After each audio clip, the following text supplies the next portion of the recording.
Assalamu alaikum students. I hope you are doing well.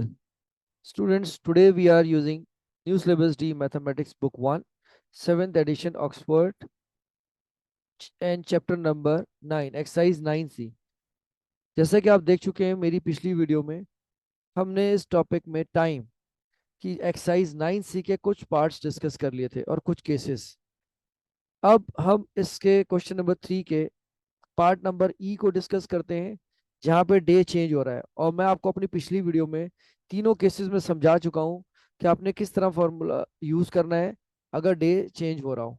तो part ई का data यहाँ देख लेते हैं। Departure time 20:35 Tuesday, journey time is unknown और जो उसका अराइवल टाइम है वो 0715 वेंसडे है। स्टूडेंट्स याद रखिए कि जब भी आप डेटा एक्सट्रैक्ट कर रहे हैं from table, so you have to write data in this order like on my screen. ठीक है, तो हमने वहां से डेटा कॉपी किया। Departure time 20:35 Tuesday, arrival time 0715 Wednesday.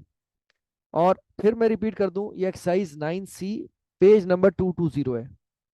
अब हमारे पास ये डेटा आ गया। सबसे पहले आप चेक करें डे इज सेम और चेंजिंग।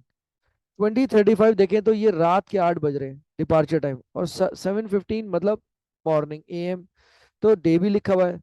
तो यहाँ हमें लिखने की जरूरत नहीं, day is changing, it is understood when you see on my screen और in the book data is written Tuesday and Wednesday. अब हम सिर्फ चलते हैं डायरेक्ट वर्किंग की तरफ। अब हमारी वर्किंग में सबसे पहले क्या चीज इंपॉर्टेंट है? Correct use of formula. हम अब कैलकुलेट कर रहे हैं जर्नी टाइम। तो जर्नी टाइम के लिए आपका फॉर्मूला बनेगा सबसे पहले 2400 माइनस जो आपका डिपार्चर टाइम दिया हुआ है। अब आप अपने डेटा से देख लें कि आपके पास जो डिपार्चर टाइम है वो 20:35 है। अब इसके लिए आपको रफ वर्किंग करने की जरूरत है। यहाँ 2400, इसमें से 20:35 को आप सब्ट्रैक्ट कर दें। शुरू के जो स्लॉट्स हैं ये आवर स्लॉट कहलाते हैं स्टूडेंट्स, और ये मिनट स्लॉट कहलाते हैं। जब आप कैरी लेंगे तो 60 मिनट्स कैरी आएंगे। तो अब आपने यहाँ से कैरी लिया तो मैं इसको कट करके लिख देता हूँ 23 आवर्स लेफ्ट। तो यहाँ ये 60 आपने कैरी कर लिया। 60 में से जब आपने 35 माइनस किया तो 25 इज लेफ्ट, और यह 23 था। 23 में से 20 माइनस किया तो इट इज ओनली 3 लेफ्ट। अब आपके पास यहाँ जो बचा 0325, क्योंकि डे चेंज है, डिफरेंट डे है, तो अब आपको क्या करना है इसके बाद यहाँ पे जो आपके पास दिया हुआ है क्वेश्चन के अंदर अराइवल टाइम आपने यहाँ पे ऐड कर देना है।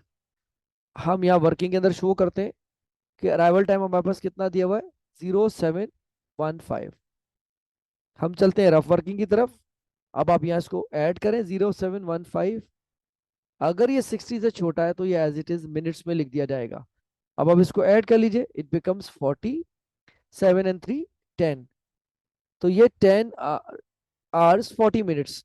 सबसे पहले आप यहाँ लिख लीजिए एज इट इज 10:40, क्योंकि स्टूडेंट्स आपको पता है कि journey time is the duration और travelling time, so we have to mention time in hours and minutes only.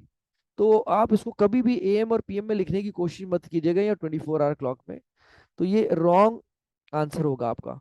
अब आपने 10 आवर्स लिख लिया और यहाँ लिख लें 40 मिनट्स। ये हमने पार्ट ई किया क्वेश्चन नंबर 3 का, एक्सरसाइज 9C का।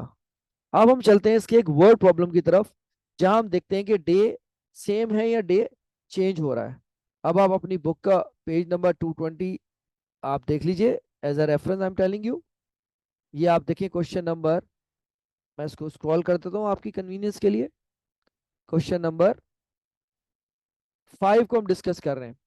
क्या कह रहे हैं? An overnight train left at 21:55 on a journey that took 9 hour 18 minutes. Given that the train departed on Monday, find the day and time at which it arrived at its destination. तो हम question number 5 को अब solve करते हैं। Let's move to the working area. हम new page की तरफ चलते हैं। यहाँ मैंने आपके लिए कॉपी किया हुआ क्वेश्चन को ताकि हमें बार बार पेज चेंज ना करना पड़े। अब इसमें से हम डेटा एक्सट्रैक्ट करते हैं जो हमारे पास स्टेटमेंट दी हुई है।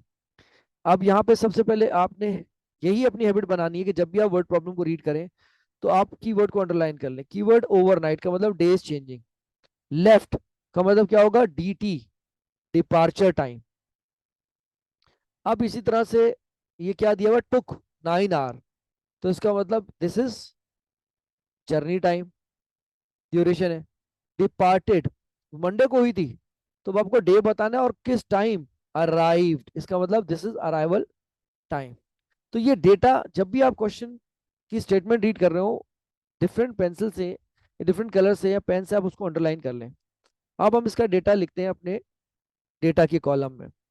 हमारे पास डिपार्चर टाइम है 21, आप बुक में से ही देख लें 21:55, और आपका जर्नी टाइम दिया हुआ है 9 hours 18 minutes, और आपको मालूम करना है अराइवल टाइम। अब सबसे पहले चेक करें डे सेम और चेंज, क्योंकि यहाँ ओवरनाइट था तो डे इज चेंजिंग। अब वही मेरे जो तीनों केसेस आपको मैंने पढ़ाए हैं उनका यूज है, करेक्ट फॉर्मूला। अब हम देखते हैं कि हमें अगर अराइवल टाइम मालूम करना है तो हमारा फॉर्मूला क्या होगा। Arrival time is equal to departure time plus journey time. पहले आप इन दोनों को ऐड कर दीजिए। अब आपके पास क्या दिया हुआ है 21:55, और आप इसको 4 डिजिट्स में लिखेंगे ताकि आप इसको आसानी से ऐड कर सकते हो। अब यहाँ रफ वर्किंग जरूर शो करें, इसके नंबर होते हैं 21:55:0918। अब आप इसको ऐड कर दीजिए। जब आप इसको ऐड करेंगे तो ये 73 बनेगा एंड 30, और यहाँ पे आप इसको मेंशन कर दें जब आपने इसको ऐड किया 3073।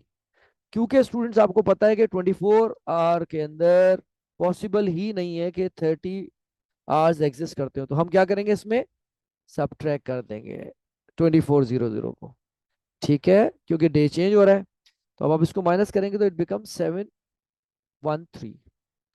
अब आप यहाँ पे लिख दीजिए, आपने सब्ट्रैक्शन के बाद यहाँ पे शो भी करना है 2400, तो आपके पास क्या बना ये 0713। यहाँ उन्होंने क्या कहा था आपसे, डे और टाइम, टाइम तो हमने लिख दिया, और डे आपने लिखना अगर भूल गए तो ये इनकम्प्लीट आपका आंसर होगा। तो स्टूडेंट्स आज हमने डिस्कस किया डिफरेंट डे के कॉन्सेप्ट को एक्सरसाइज 9C बुक 1 में से, और इसके क्वेश्चन नंबर 5 और क्वेश्चन नंबर 3 के पार्ट ई को हम सॉल्व कर चुके हैं। इससे रिलेवेंट क्वेश्चंस की आप जरूर प्रैक्टिस कीजिएगा। इसी बुक में से, इसके रिव्यू एक्सरसाइज में से सिमिलर क्वेश्चंस कॉन्सेप्ट आपके पास है, आप मेरी वीडियो वॉच कीजिए और वीडियो की बेसिस के ऊपर इन कॉन्सेप्ट्स को रिकॉल करें, और अपनी जितनी जो आपकी अंडरस्टैंडिंग है उसको और इम्प्रूव करें।